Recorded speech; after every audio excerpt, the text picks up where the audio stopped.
ہوتا ہے۔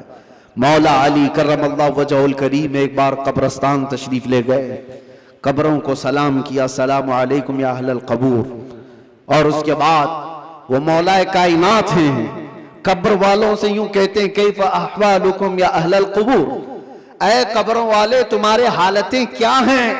سعید ابن مسیب حضرت علی کے ساتھ تھے، حضرت علی رضی اللہ تعالیٰ عنہ کے شاگرد، مدینے کے مشہور تابعی سعید ابن مسیب کہتے ہیں میں مولا علی کو دیکھ رہا تھا، وہ قبر والوں سے پوچھ رہے ہیں، تھوڑی ہی دیر کے بعد آپ کی آنکھوں سے موٹے موٹے آنسوؤں کے قطرات نکلنے لگے اور ہزاروں قطار آپ رونے لگے۔ سعید ابن مسیب پوچھتے ہیں مولا علی کرم اللہ وجہ الکریم سے کہ سرکار آپ ان سے بات کر رہے ہیں اور رو کس بات پر رہے ہیں؟ مولا علی نے فرمایا میں نے ان سے صرف اتنا پوچھا کہ تمہاری حالتیں کیا ہیں، تو قبر والوں نے مجھے جواب دیا اے علی ہماری کیا حالتیں پوچھتے ہو؟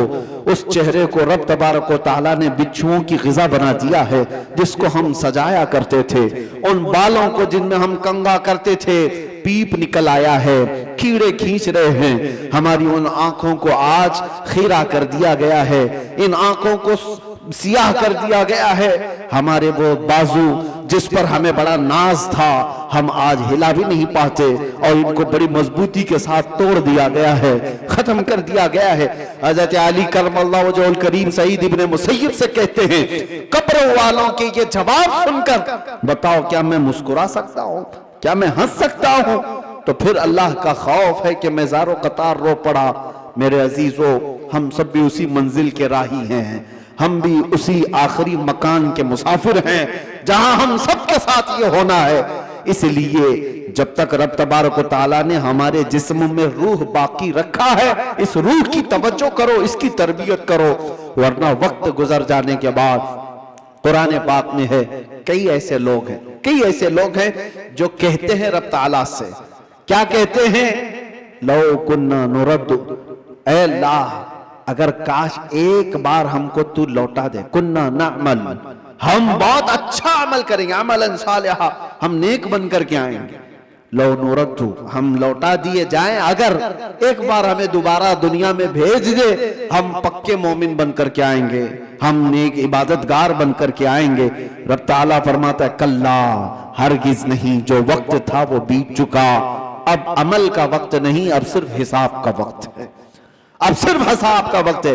اسی لیے عربی میں ایک مقولہ میں پڑھتا تھا اپنے طالب علمی کے زمانے میں نے تو اپنے سرانے پر اس کو لگایا ہوا تھا، حاسبو قبل ان تحاسبو، اپنا حساب پہلے پورا کر لو اس سے پہلے کہ تمہارا حساب لیا جائے، اپنا کیلکولیشن پورا کریکٹ کر کے رکھ لو کہ اس سے پہلے کہ تمہارا حساب لیا جائے۔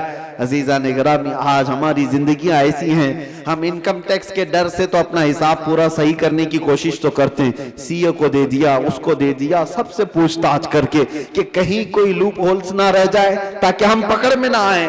بینکوں کے معاملات صحیح کر رہے ہیں کہ کہیں ہم ای ڈی کے چھاپے میں نہ آ جائیں، انکم ٹیکس کے چھاپے میں نہ آ جائیں۔ یہ زیادہ سے زیادہ تمہیں کیا کر سکتے ہیں، اس زندگی میں ہی تو سزا دے سکتے ہیں، لیکن ان کو چھپا بھی سکتے ہو اپنے معاملات۔ سی اے تمہیں چھوٹے راستے بھی بتاتا ہے اور الگ شارٹ راستے بھی بتاتا ہے، لیکن اس رب العالمین کی بارگاہ میں تم کوئی ہیلا بہانہ نہیں کر سکتے۔ یعلم خائنۃ الاعین وما تخفی الصدور، وہ تمہاری آنکھوں کی خیانت کو بھی دیکھ رہا ہے اور دل میں چھپے ہوئے حالات کو بھی دیکھ رہا ہے، اس کے دربار میں کیا چھپا سکتے ہو؟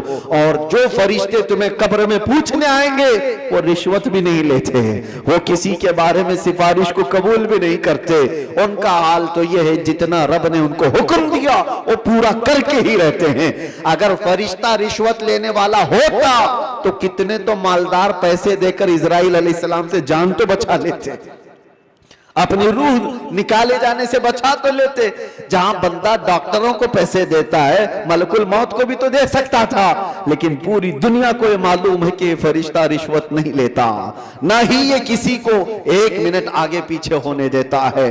جب یہ سارے معاملات طے ہیں اور سب کو معلوم ہے تو آؤ میرے عزیزو اس بارگاہ مصطفیٰ صلی اللہ علیہ وسلم میں جہاں میرے آقا صلی اللہ تعالیٰ علیہ وسلم نے انسانوں کی تربیت فرمائی، ان کی روح کی تربیت فرمائی۔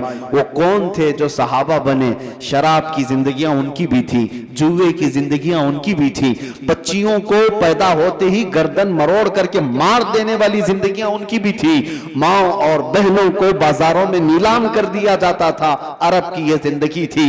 لیکن ایک عرب نے آدمی کا بول بالا کر دیا، خاک کے ذروں کو ہمدوش سریا کر دیا، خود نہ تھے جو راہ پر اوروں کے ہادی بن گئے، کیا نظر تھی جس نے مردوں کو مسیحا کر دیا۔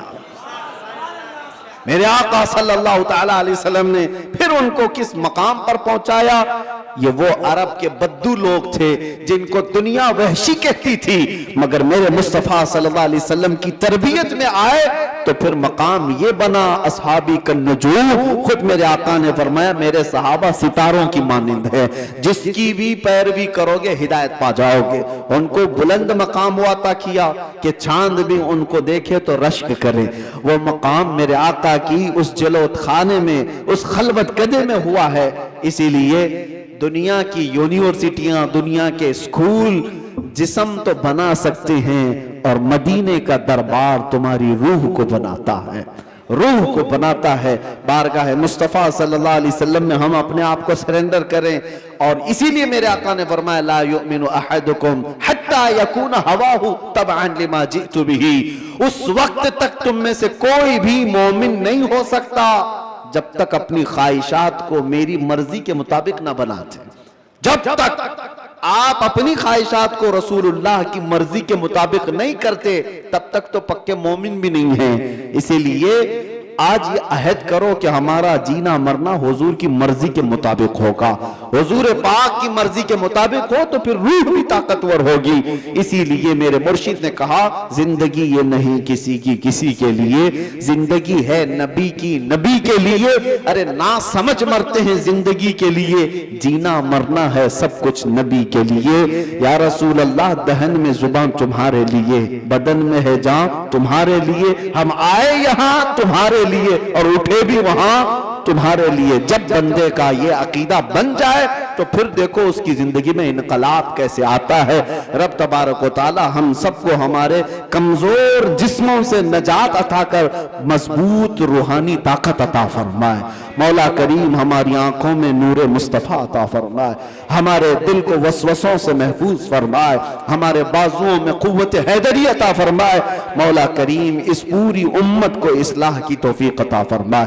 رب العالمین ہمارے درمیان صلاح الدین پیدا فرما، ہمارے درمیان خالد ابن ولید کے نقش قدم پر چلنے والا جوان عطا فرما، صحابہ کا سچا شیدائی عطا فرما، غوث و خواجہ کا غلام ہمارے خاندانوں میں عطا فرما۔ رب العالمین ہماری جمعہ کو قبول فرما، حاضرین کے سجدوں میں لذتیں عطا فرما۔ وآخر دعوانا ان الحمدللہ رب العالمین۔ السلام علیکم۔